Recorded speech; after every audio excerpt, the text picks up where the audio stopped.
There's such a love of this piece and such an excitement, as I'm sure you know, and a buzz about this new theatrical version that's going to be on stage. And so we are so honored and excited to be a part of that. It's given us an opportunity to deepen some relationships that we've had already with some of our designers. Really meet Jess. Jeff and I, who went to college together, our choreographer, Chris Catelli, who when I joined the national tour, Guys and Dolls, they didn't have my shoes ready yet, so they gave me an old pair of Chris's shoes. Canadian dancer. And has started a new relationship for us, which has been just incredible with Disney Theatrical Group. They've been incredibly supportive and wonderful collaborators. And so I'd like to bring up the president, Thomas Schumacher, who's going to talk. Where is it? There he is. This is a project that we have long wanted to work on. And God knows that Jack Feldman and Alan Menken have been slaving. How many years, Alan Menken, on Newsies? 20, well, 22. How many people are younger than that? Just to get a sense of it.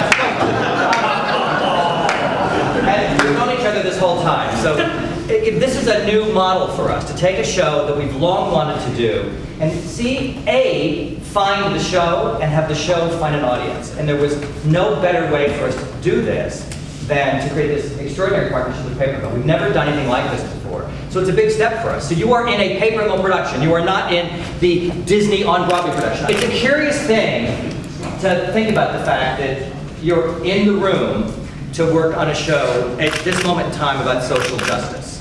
The world is in flames.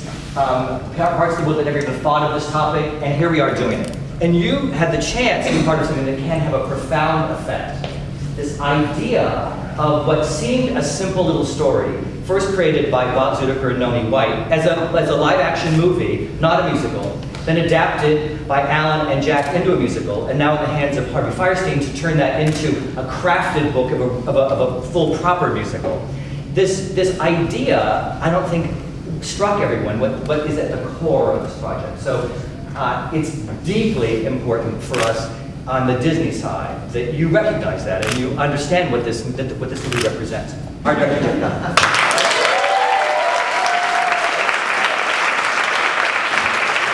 I seriously do want to thank Tom and Steve and Mark for hiring me to do this show. I love this show. I hope we do it justice. Already working with Alan and Harvey and Jack, you can only imagine it's already been as thrilling as it can get for me. And Harvey is a savior and a genius. He tells me that every time we meet. And you just can't imagine going into Connecticut or to be with Alan and trying to work with him, and he sits right under his 9 Oscars.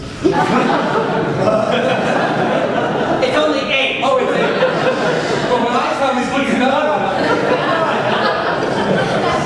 You know, and Harvey's 4 Tony Awards, 6 Tony Awards. It really is a thrill to be here, and I am really honored.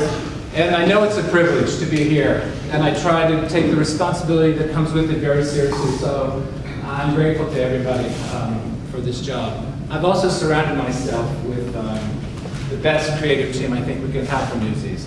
It's not an easy show to tell. It moves very quickly. There are myriad of scenes that go like this, so we had to figure out how to have a set that was very cinematic, could morph on a dime, and I call him my secret weapon. We've done many shows together. I just don't think there's anyone better.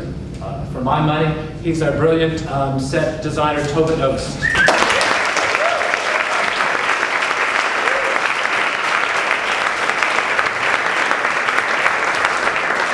I'm not going to get into everything because it would just get really monotonous to turn these little things around, but we're going to give you the overall concept.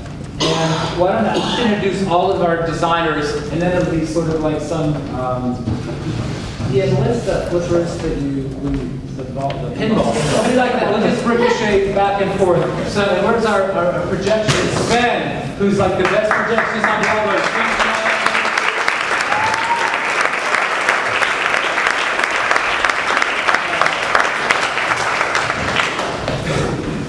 And of course, our wonderful, also Tony Award-winning costume designer, Jess.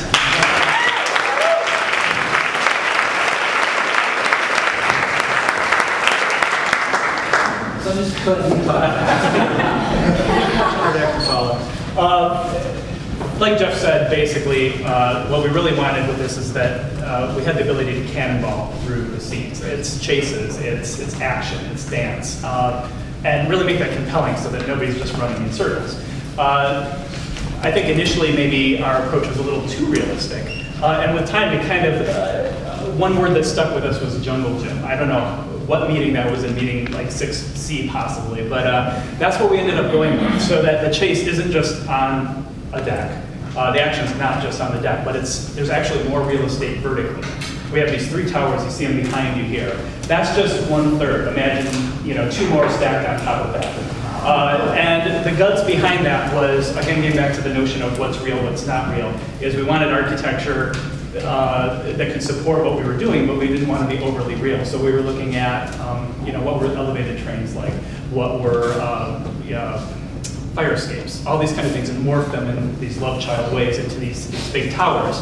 It's not unlike Donkey Kong, basically. When they line up to cross between them, they can push out separately, they turn. So they themselves are going to be choreographed, they themselves will dance.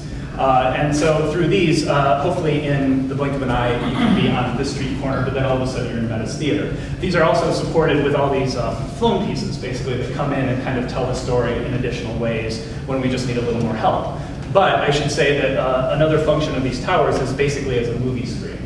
We have, each one of them has a roll-down shade, basically, a script, that with projections from Sven will also really focus us in on where we are. So the entire thing can be covered in one big movie screen. One tower can have all their panels down. There's any number of ways these can work, so hopefully it keeps us very malleable.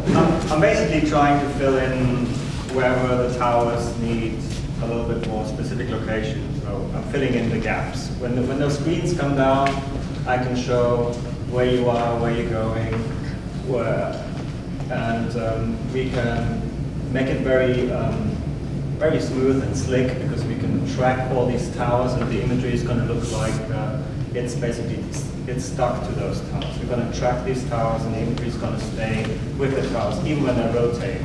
So it should be a very elegant way to integrate scenery with projection. It's not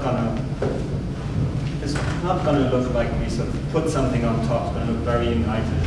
And we matched all the colors, as you can see. You see the artwork there that Tony's made. I've put some examples up here where I tried to match the colors. That ideally you won't know what's projection, what's lighting, what's scenery.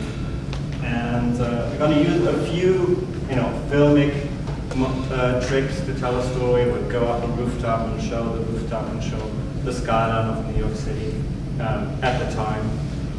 But other than that, I'm just trying to give the audience a little bit of a clue where exactly you are, when you're going down the street, whether it's an alley, whether it's a busy street, whether there's an elevated train, things like that. This is Jack, and then a large group of the Newsies characters. You'll notice I didn't name each one of them, because I think we're hoping that some of you, as you come into your costume fittings, can kind of bring a little bit of what you're doing in rehearsal, so that we can make it each newsboy costume a little bit more particularly what you're doing in the show. So don't hesitate to come to fittings with that information. This is Crutchy. This is a sketch of Davey and Les, who are a little bit better dressed than maybe than the other Newsies, because they of course come from they have a mom. That's Mrs. Bound down here. This is a sketch of the Delancey brothers, who are a little bit. Tried to make them look a little bit tougher and a little bit more adult than the Newsies. They're kind of a step above them, I guess, in terms of class. I just want to reiterate, this is an important piece. And I've worked with Jeff so much before and adore him, and the process is going to be great and jolly and fun. But you're telling something about people that actually existed, that built the city that we are all so lucky to live in. And we're lucky to actually do this here. I'm grateful that we get the chance to actually make this show here and not another in the hinterlands. And everyone's going to be watching. It's interesting to note that when the Facebook page went live for this, within 3 hours, it had 56,000 friends. There's an interest in this material. We've shared a lot of it today, and the rest of it's best. We now just start working on it. So if you came to observe or watch, I think our observing moment is over.